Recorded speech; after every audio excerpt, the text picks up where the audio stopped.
I'm Joe Quinn, and this is a SOT Report. Today I want to talk about health, specifically mental health. And to get us started, here's an example of some people exhibiting signs of severe mental health problems. USA! USA! USA! USA! USA! USA! That was 2 nights ago, in front of the White House. Assuming that those individuals were not rent-a-crowd, which is possible, what can we say about their condition? As you may have noticed, the people were in a state of near patriotic ecstasy. The cause of their condition was the claim by the American President Obama that Osama Bin Laden had been killed May 1st in a raid by, and I quote, Americans. Apparently, after an alleged 10-year manhunt for Bin Laden, during which time the former President George W. Bush said this, I repeat what I said, I truly am not that concerned about him. I know he is on the... 2 nights ago, some Americans are said to have attacked a large house in the city of Abbottabad, 50 miles north of Islamabad in Pakistan. Details on what exactly happened are sketchy, but apparently 2 helicopters appeared near the house and gunfire and a loud explosion were heard, and one of the helicopters crashed. Flames were seen from inside the walls surrounding the house and, well, that's about it. The result, we are told, is that the fabled Osama Bin Laden was killed. Tonight, I can report to the American people and to the world that the United States has conducted an operation that killed Osama Bin Laden, the leader of Al-Qaeda. The city of Abbottabad, where the incident took place, is home to several Pakistani military bases where several thousand troops are stationed. In fact, one base, the Pakistan Military Academy, is an elite military training centre located just 200 yards from the house that was attacked. In addition, the US Marines and CIA have been operating out of another military base in Tarbela Ghazi, located just 30 miles away. Basically, for many years now, the CIA and US military have been all over this area of Pakistan, and the CIA is known to have long-standing and very close ties with the Pakistani intelligence service, the ISA, and the Pakistani military. Despite this, we're being asked to believe that Osama Bin Laden has been holed up for God knows how long in a house that is surrounded by Pakistani and US military and intelligence personnel. Sure. Not surprisingly, residents of Abbottabad were just a little sceptical. I opened the news and this says about Osama Bin Laden. I was shocked. And to be honest, I'm living here all my life.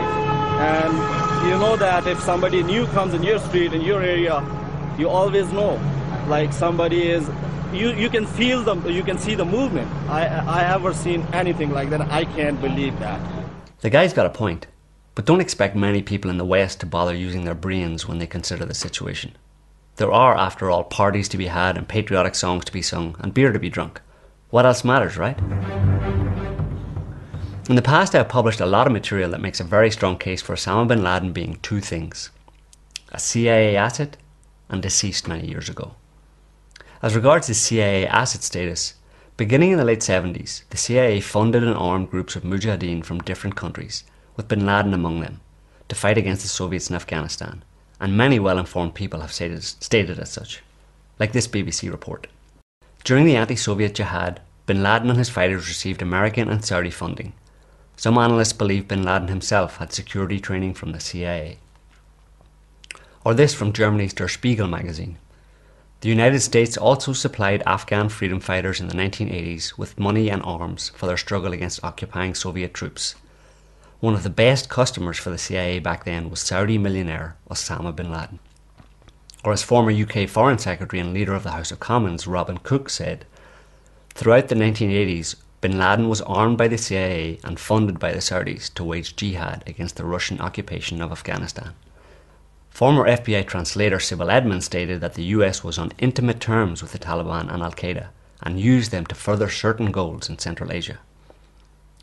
In a November 2001 edition of the British Guardian newspaper, French intelligence agencies are quoted as confirming that CIA agents met with Bin Laden in the US hospital in Dubai just 2 months before the 9/11 attack. And as regards the time of his death, in 2001 the French newspaper Le Figaro, quoting intelligence agencies, stated that Bin Laden ordered a kidney dialysis machine in 2000. On December 26, 2001, in the Egyptian newspaper Al Wafd, a prominent official of the Afghan Taliban announced that Osama Bin Laden had been buried on or about December 13, 2001. According to the source, Bin Laden was suffering from a serious lung complication and succumbed to the disease in mid-December, in the vicinity of the Tora Bora Mountains.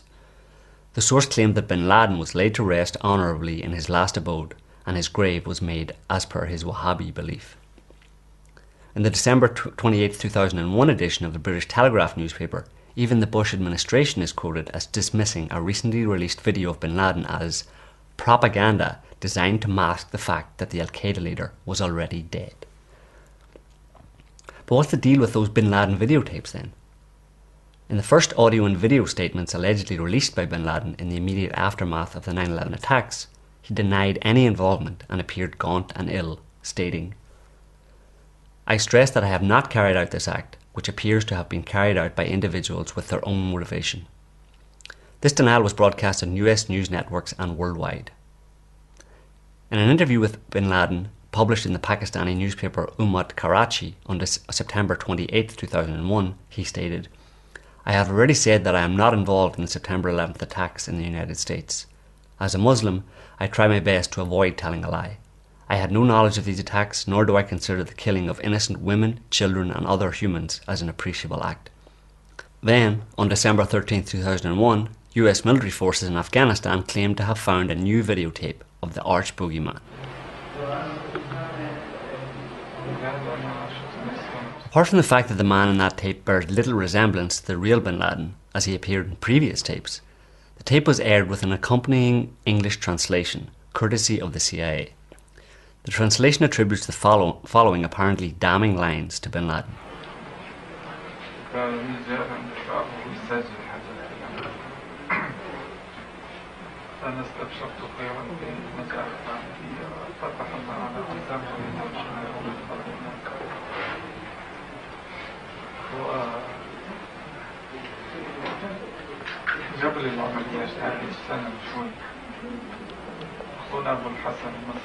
The problem, however, is that on December 20th, 2001, German TV channel Das Erste broadcast an analysis of this translation, where two independent translators and an expert on Oriental studies found it to be both inaccurate and manipulative, stating, "At the most important places where it is held to prove the guilt of Bin Laden, it is not identical with the Arabic, and that the words used that indicate foreknowledge cannot be heard at all in the original."